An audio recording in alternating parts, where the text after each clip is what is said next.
রাতুলে ষড়যন্ত্রেই পা দিয়ে ফেলে। অনিককে ভুল বুঝে রাতুলের সাথেই হাত মিলালো মেঘলা। গরিব ঘরের রাজপুত্র ধারাবাহিকে চলছে টান টান উত্তেজনা। মেঘলা তো তার বস্তি, সে মেঘলা নামটি তার জীবন থেকে মুছে ফেলেছে।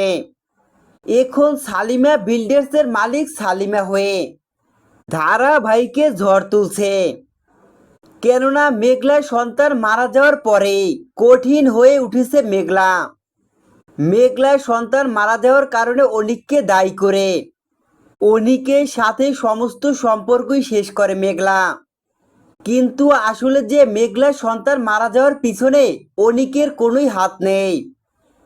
আসলে সমস্ত ষড়যন্ত্রের জাল বুনেছে অনিকের চাচা। অনিকের চাচাই যে দায়ী খালাকে দিয়ে মেঘলার জীবিত সন্তানকে সরিয়ে ফেলে মেঘলা মৃত সন্তানের জন্ম দিয়েছে, এটাই সামনে নিয়ে আসে। আসলে যে মেঘলার সন্তান মারাই যায়নি। ডাইমার মিথ্যে কথা বলার কারণেই অনিককে ভুল বুঝছে মেঘলা। মেঘলা অনিকের উপরে রেগে গিয়ে চিরশত্রু রাতুলের সাথেই হাত মিলায়। যেখানে দেখা যায় ব্যবসার কাজে রাতুলের সাথে হাত মিলিয়েছে মেঘলা।